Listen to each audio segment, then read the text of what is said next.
Hey, what's up? It's Canucks This Week, Dan Riccio and Randip Janda. Randip, for months we've been talking about change, right? Jim Rutherford comes in, he's like, we're not a playoff team and we're capped out. That's not good. We got to figure this out. And meanwhile, the Canucks have basically done nothing but add to the roster that they've inherited. What's going on with this Canucks offseason? Yeah, the Canucks offseason to me, it's only July, mid-July right now, but it feels like this is The Irishman, the movie The Irishman, where it's like three It just hours goes on long forever. and nothing really happens other than these minor tweaks and kind of ads and all of like, hey, good moves. It's some moves reached, but when you're talking about change and what this summer was supposed to mean and what this offseason, what draft week was supposed to mean, you're looking towards the future, that vision, that plan.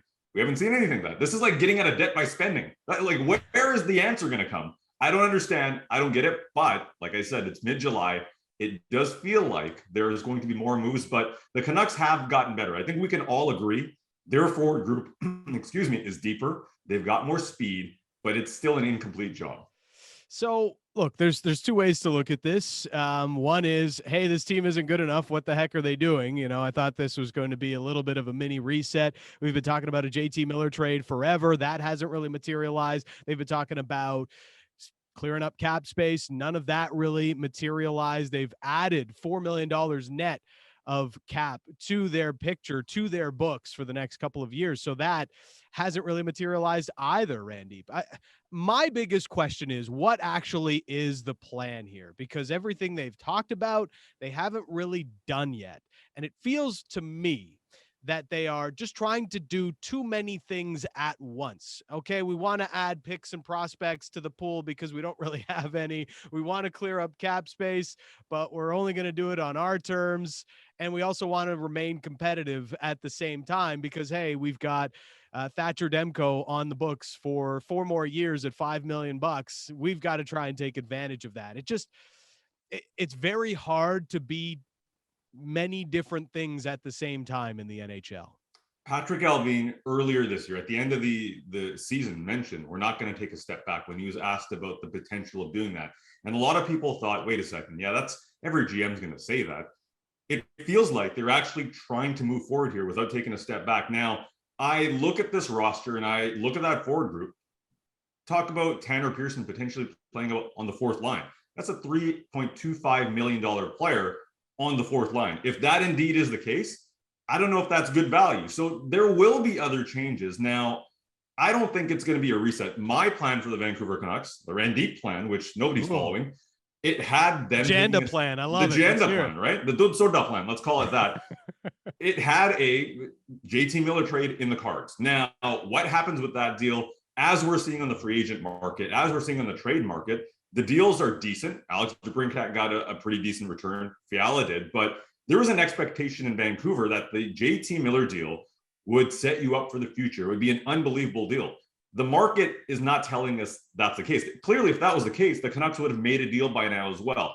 Teams are not willing to pay that price, especially for a player that has 1 year left and there's uncertainty of where he wants to sign. So, Reach, in order to do that full-on reset or take a step back, you have to make sure that you get a decent return for your star player. And that hasn't happened. So the Janda plan doesn't work without a JT Miller deal. And I feel like with Patrick Alvin and Jim Rutherford, they probably do want to, move off one of their assets. But how do you do that? How do you do that when you're not getting proper return? How do you do that where you're in a situation that, yes, to your point, you do want to remain competitive? And now the market around you is telling you one thing.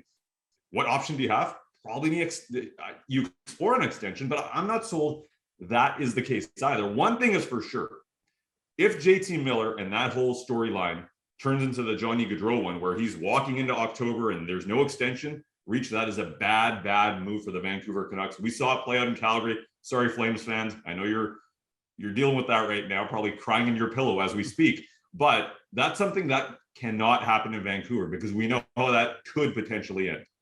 So the way I see it is, if the Canucks could get JT Miller on a contract similar to the one they signed Quinn Hughes to last offseason, then they'd probably do that. They'd probably look at that extension. They tried to keep JT. They try to keep Bo Horvat, who's also a pending unrestricted free agent after this season, although it does seem like Bo is definitely going to remain a Vancouver Canuck as the captain of the team. But it is a nightmare scenario. And here's the thing. Okay, you think about this offseason, they've added Kuzmenko. That's a bit of a wild card, but one that has quite a bit of talent. You add Ilya Mikheyev. You can quibble about the money he's being paid. Is he going to live up to it? Sure. But Mikheyev, if you've watched him in Toronto, he's got a pretty good floor. Like, he's a good hockey player. You kind of just wonder how much production he's going to bring on a year-to-year basis. At least that's my read of the situation. I look at this team. I look at everybody else in the Western Conference. They've all gotten worse. Colorado is the juggernaut. It's everybody else after that. This is a playoff team.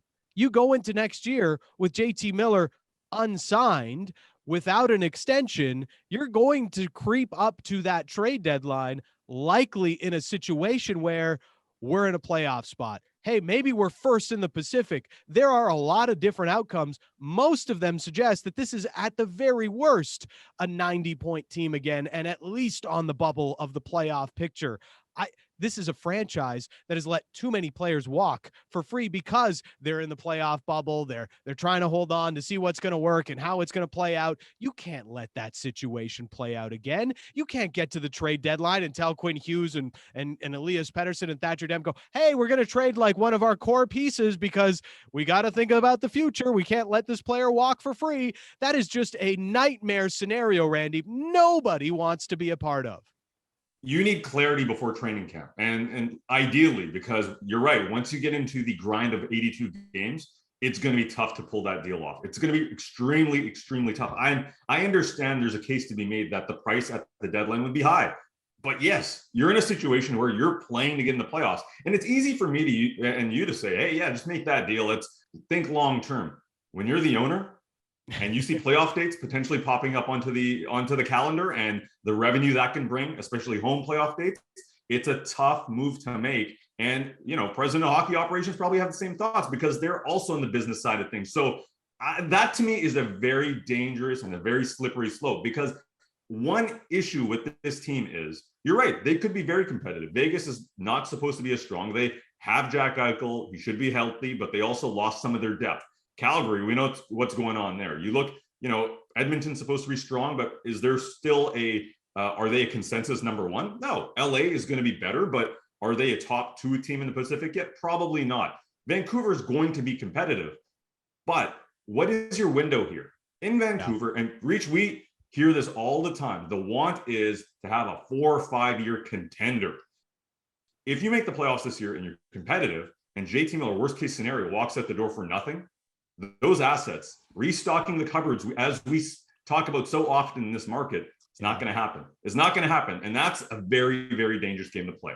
Well, and it goes against what Patrick Allvin and Jim Rutherford have said and publicly stated. Patrick Allvin, ahead of the last deadline, said we are not in a position where we can lose players for free. And then they traded Tyler Mott for a 4th-round pick, whatever they could get for him. Jim Rutherford has talked about, even this week, how that is not an ideal scenario where JT Miller gets into next year and they're a month out from the trade deadline and there's still not a resolution on his future, whether it be with the Vancouver Canucks or with another team. This is still the biggest question mark as the Canucks kind of look in the rearview mirror at free agency and really get into the off season when everybody's heading up to Kelowna and hanging out at the cabin and on the lake. It's that sort of time right now. What is going to play out? I'm not sure, but one thing I do know, Randy, because of everything we've talked about in this video, it doesn't feel like the Canucks are done yet this offseason, even if publicly they're saying, yeah, we're okay running into training camp with this roster. That is for sure. And if you look at that forward group, I think that's one of the better forward groups in the conference. But if you look at that back end, other than Quinn Hughes and other than a couple of, OEL and what he can provide, there's a lot of question marks, especially on that right-hand side. So is there things to be done? Absolutely, especially with the surplus of wingers. So I'm going to post some things out there. We've heard the chatter. We've talked about this name before, but there's going to be a winger dealt from the Vancouver Canucks this summer. I don't know. I might be on vacation. I might be going through Europe. I know you're planning to head that way as well. We might be on vacation when it happens. Yep. John Marino watch. I'm telling you, Pittsburgh is looking to move somebody in it. Yeah. Day by day, they stock up on right shot D. That is a real thing to me. I think it's a deal to be made, and the Vancouver Canucks need a right shot D. Pittsburgh has one. Pittsburgh probably still needs another top 6 winger. Vancouver has a couple of those guys. And unfortunately, I know there's a lot of Connor Garland fans in the NHL and in Vancouver. I'm one of them. But I think he's a surplus to requirements. Feels like Pittsburgh is doing everything they can to make somebody take Marcus Pettersson, but it doesn't seem like they have any takers on that front. Canucks have to upgrade their D. It is the biggest question mark about this team going into the season, and one of the reasons it's hard to see their ceiling with the D as currently constructed. It's better, I think, than most people think. You know, you look back at the numbers of last year, they were middling, and then they were upgraded by, you know, one of the league's best goalies. That goalie's not going anywhere, and they've still got the same D intact. Quinn Hughes is going to be better. Maybe Jack Rathbone ends up being better. So there are avenues for the Canucks D to improve. It's just still got a bit of a ceiling because we know what OEL is. We know what Tyler Myers is. And those guys are going to be essentially your shutdown pair for a second straight season. What do you think of the Canucks off season? Where are they headed? Who's next to go? Let us know in the comments. We respond to as many as we can, and have a great summer, but we'll also see you in the next video.